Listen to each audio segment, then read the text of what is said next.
बिस्मिल्लाहिर्रहमानिर्रहीम, अस्सलाम वालेकुम। मेरा नाम मुनीब फ़ारूक है और आप देख रहे हैं Munib Farooq official YouTube channel. आप सबकी मोहब्बतों का शुक्रिया। सबसे पहले तो मैं एक कन्फ्यूजन क्लियर करना चाहूँगा। आज सुबह मैंने एक व्लॉग किया, रिकॉर्ड किया सुबह के वक्त। जैसे मैं कोशिश करता हूँ अगर सुबह कर रहा हूँ तो ज़रा जल्दी कर लूँ।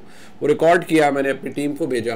गलती से जो एडिटर हैं उनसे गलती होगी और उन्होंने वो थंबनेल जो है वो नया, बल्कि वीडियो जो थी वो पुरानी अपलोड कर दी। मैंने भी उसको नहीं देखा, मैं अपने कामों में मसरूफ़ हो गया। तो कुछ देर के बाद मुझे किसी ने प्रॉम्प्ट किया, किसी दोस्त ने कि यार वो आपका लगता है कि आज प्रॉब्लम हुआ है तो आप चेक करें। मैंने कहा नहीं, पोस्ट तो हो गया था। फिर मैंने उसको जब क्लिक किया तो मुझे पता चला कि नहीं, ये वीडियो गलत पोस्ट हो गई थी। और उन्होंने, क्योंकि सिस्टम के अंदर डाउनलोड होती हैं, तो उन्होंने सारी वीडियोस रखी हुई थी, तो उनसे कोई गलती हो गई। फिर मैंने, जैसे ही मुझे पता लगा, थोड़ा सा टाइम लगता है नेचुरली, वो टीम ऑलरेडी बिजी भी होती है। फिर मैंने उन्हें रिक्वेस्ट की तो वो फिर चेंज हो गया। लेकिन मैंने देखा कि बहुत से दोस्त ऐसे हैं, कुछ ने आइडेंटिफाई किया, कुछ दोस्त ऐसे थे जिन्होंने फौरी तौर पर गुस्से का इजहार किया। देखिए, आज का दौर है, सोशल मीडिया का ज़माना है, यूट्यूब प्लेटफॉर्म है, खुदा न खास्ता झूठ पर तो कोई चीज़ चल नहीं सकती। और अगर आप गौर करते तो उसके ऊपर जो थंबनेल के ऊपर जो मेरी तस्वीर थी वो डिफरेंट टी शर्ट के अंदर थी, और जो सामने वीडियो अपलोड हुई उससे पता चलता है कि गलत अपलोड हो गई है। तो एनीबॉडी कुड मेक आउट कि वो गलत हो गई थी। लेकिन कुछ मेरे दोस्तों ने बहुत जल्दी गुस्सा कर लिया, तो ज़रा थोड़ा सा मार्जिन दे दिया करें। आप सबकी मोहब्बतें ही हैं जिनकी वजह से ये सिलसिला चल रहा है, तो ज़रा थोड़ा सा मार्जिन दिया करें। फौरी तौर पर, मैं बैसियत इंसान भी कहता हूँ, मुझे भी नहीं करना चाहिए, किसी की नीयत पर फौरी तौर पर शक नहीं करना चाहिए। तो आज की तरह डेवलपमेंट्स आपको बता दूं। एक बड़ी ज़बरदस्त डेवलपमेंट है वो ये कि पाकिस्तान की जो इस्टेब्लिशमेंट है उनकी जानिब से गो के वो जितने भी, आप देखिए मुशर्रफ साहब के वक्त में भी हुआ ये कि फ़ौज अपने जो इवन फॉर्मर ऑफिसर्स होते हैं उन्हें प्रोटेक्ट करती है, और उनको उनके बारे में बात करने के सबब भी उनको बुरा लगता है, और किसी ख़ास हद से आगे जाया जाए तो वो फिर उसके ऊपर बाकायदा एहतजाज करते हैं।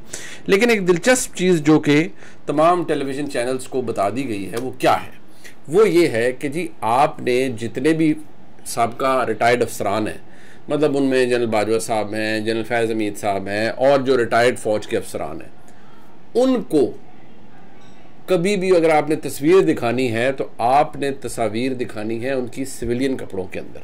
उनको यूनिफॉर्म में कभी उनकी तस्वीर नहीं दिखानी, बिकॉज वो अब सिविलियंस हैं, वो अब फ़ौज का हिस्सा नहीं रहे। यानी फ़ौज अपनी जो यूनिफॉर्म है उसके तकद्दुस के लिए इतनी ज़्यादा प्रोटेक्टिव है अब।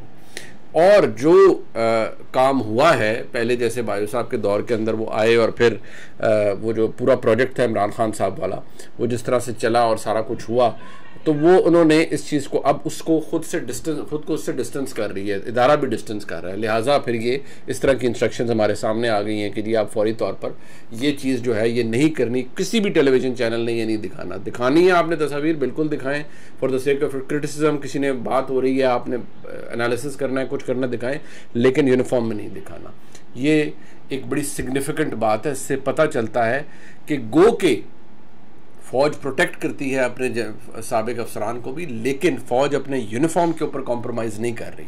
और वो ये कहते हैं कि अगर किसी ने गलत किया है या जो भी हुआ है तो भाई वो उनको अब आप सिविलियन ट्रीट कीजिए, उनको फ़ौज का यूनिफॉर्म बिल्कुल नहीं नज़र आना चाहिए, और उनको फ़ौज का यूनिफॉर्म पहने हुए नहीं नज़र आना चाहिए किसी टेलीविज़न स्क्रीन के ऊपर, ख़ास तौर पर जब उनके ऊपर तनकीद की जा रही हो या उनके कंडक्ट के बारे में बात की जा रही हो। इससे ज़ाहिर होता है कि जितने भी किसी भी मनसब के ऊपर अहम लोग हैं उन्हें इस बात का अंदाज़ा होना चाहिए कि हमारे ऊपर जो जिम्मेदारी होती है किसी भी वक्त में, उसको बड़ा वो कॉशियसली उनको चाहिए कि लेके चलें, ताकि ये वक्त ना आ जाए कि खुदा न खास्ता लोग फिर तनकीद करने पर मजबूर हो जाएं, और जब तनकीद करें तो फिर इदारे को फासला करना पड़े खुद से आपसे।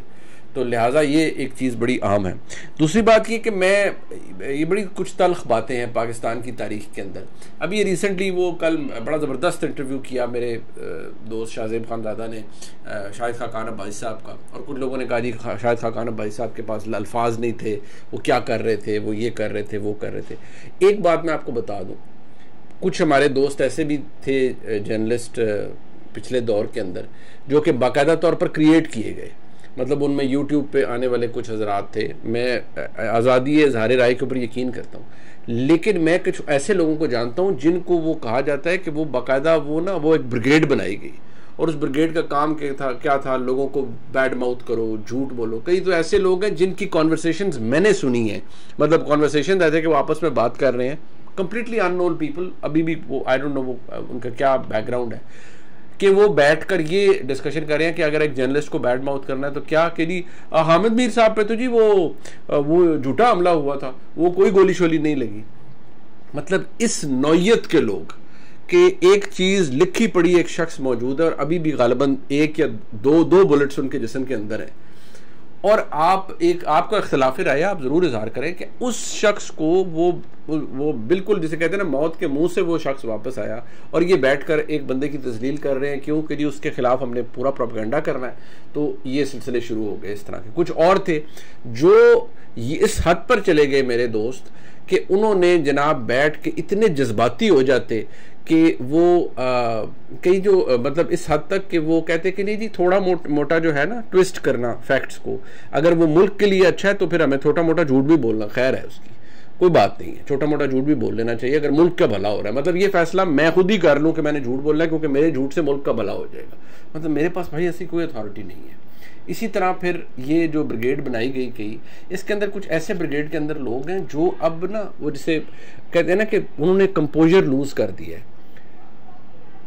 वो उस हद तक चले गए थे, उस हद तक आगे चले गए थे कि उनको यकीन दिला दिया गया था कि इमरान खान साहब जब आए हैं तो ये पाकिस्तान के लिए मसीहा हैं, ये 10 साल के लिए आ गए हैं और बाकी सब चोर डाकू लुटेरे हैं और इन्होंने ताक़यामत यहीं रहना है और हमने भी ताक़यामत जो हम लेकर आए हैं हमने भी ताक़यामत यहीं रहना है।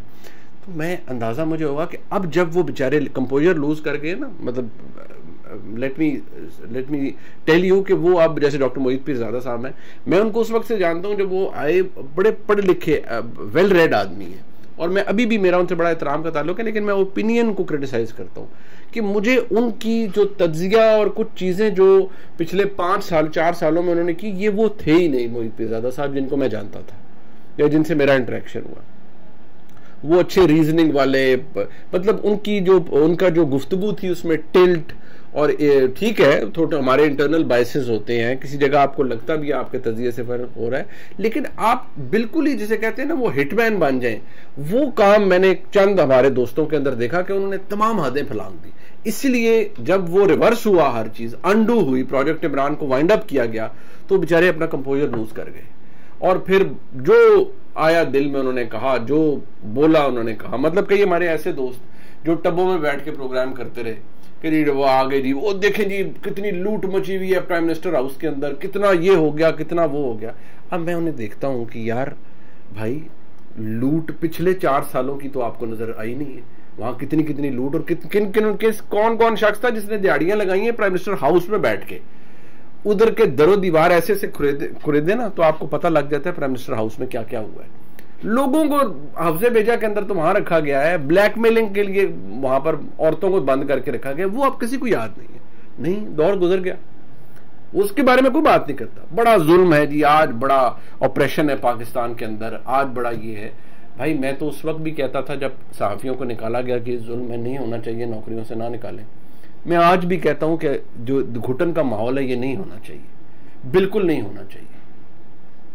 लेकिन हमारा मसला ये है कि हम ना एक जगह से बिल्कुल वो ब्लाइंड साइड कर देते हैं खुद को कि बस वो फर्क हमारा बिल्कुल ना, हम वो बिल्कुल ही हम देख ही नहीं रहे, उसके आगे पट्टी हमने आंखों के आगे बांध रही है। और एक चीज को हम करें, नहीं बड़ा जुल्म हो गया। आपको अगर आज का जुल्म बुरा लग रहा है ना, तो फिर पहले आपको वो जुल्म जिसके खिलाफ आपने आवाज नहीं उठाई थी उसके बारे में बात करें और माने अपनी गलती, सारे माने। आज अगर मैं गलती कर रहा हूं ना, तो मुझे भी इखलाकी जरूरत मेरे में होनी चाहिए कि जब मुझे पता लगे कि मैंने गलती की है तो मैं आपके सामने आके कहूं कि हाँ मैंने ये गलती की है। आज अगर दबाओ, ये जो घुटन का माहौल, और सहाफी कई जो है वो कहते हैं, नहीं मोहित पीरजादा साहब कहते हैं मेरी जान को खतरा, मैं मुल्क से बाहर हूं, वजह तक खान साहब कहते हैं मुल्क के साथ बड़ा जुल्म हो रहा है। वो जनाब मैं पहले भी कहता हूं यार, तो आप लोग पहले कहां थे भाई? पहले भी तो जुल्म हुए हैं इस मुल्क के साथ, पहले भी तो सब कुछ हुआ है। पहले भी इस मुल्क में वज़राए आज़म को ठुड्डे मार के निकाला गया है। अब मुझे बताएं, मैं छोटी सी बात करता हूं, बहुत से लोगों को तकलीफ होगी, मुझे बताएं 2016 के पाकिस्तान में बुराई क्या थी यार? कुछ भी नहीं, सब ठीक चल रहा था भैया। पर नहीं, वो बस फैसला हो गया, हाँ जी निकालना है जी नवाज शरीफ को, फारग करो। बस नहीं जी, ये ठीक आदमी नहीं, ये ऐसे डॉन लीग करा दिया उन्होंने, डॉन ये बातें कर दी। जब पूरी दुनिया ने हमें गर्दन से पकड़ के कहा FATF के अंदर कि ये काम करो, उस वक्त हमें ख्याल हो यार ये हम क्या कर रहे हैं, हमें तो ये काम दुरुस्त करने हैं, हमें याद आ गया। फिर हमारी पूरी सिक्योरिटी एस्टेब्लिशमेंट ने क्रेजी की मेहनत की पाकिस्तान को, और इमरान खान साहब के दौर के अंदर बड़ा हमाद अजहर ने बड़ा अच्छा काम किया, बड़ी मेहनत की उन्होंने और निकाला पाकिस्तान को उस गिरदाव से। लेकिन जो बात एक जमाने में एक और शख्स कहता था वो भी ठीक कहा था भाई, अगर मियां नवाज शरीफ ने कहा किसी को कि भाई ये दुनिया हमें ना देखती है और कह रही है कि हम क्या कर रहे हैं तो हमें अपना अंदर खाने ठीक करना चाहिए, नहीं ये गलत आदमी है। और हमें अंदाजा ही नहीं होता कि हमने अपने साथ किया क्या है। अगर वो पाकिस्तान चल रहा होता, आप नवाज शरीफ को अगला इलेक्शन 2018 में वो मेरिट पर हारते, इमरान खान साहब आते, अपनी पॉलिसियों की वजह से नवाज शरीफ हारते, इमरान खान साहब आते, अगली हुकूमत करते तो ठीक होता यार। पर नहीं, सोच लिया गया था कि ये प्रोजेक्ट करना है। अब वो प्रोजेक्ट तो आ गया है। अब मसला ये है कि उस प्रोजेक्ट ने इतनी हमारे मुल्क में दरारें डाली हैं, इतना गंद फैलाया है, इतना सब कुछ किया है कि हमारे बहुत से दोस्त अब रोते पीटते नजर आते हैं कहीं कि यार ये प्रोजेक्ट इमरान खान मुल्क को कितना भारी पड़ा है। इसके बारे में और बहुत कुछ है जो मैं आपको बताऊंगा, लेकिन आपको अंदाजा होगा इस डायरेक्शन से जो कि अभी एस्टेब्लिशमेंट ने दी है कि जी इनकी जो तस्वीर है ना ये सिविलियन कपड़ों में दिखाई, ये अब फौज का हिस्सा नहीं है। तो अब अंदाजा लगाएं कि ये प्रोजेक्ट कितना भारी पड़ा है हमारे मुल्क को। और हमारे जो सहाफी दोस्त इस रॉ में मोहब्बतों में बह गए थे और 5th जनरेशन वॉरफेयर के सिपाही बन गए और पता नहीं क्या क्या बन गए, उनको भी एहसास होना चाहिए कि यार ये क्या किया हमने। ये व्लॉग लाइक सब्सक्राइब शेयर कीजिएगा जी। आपकी मोहब्बतों का शुक्रिया। इंशाल्लाह कल मुलाकात।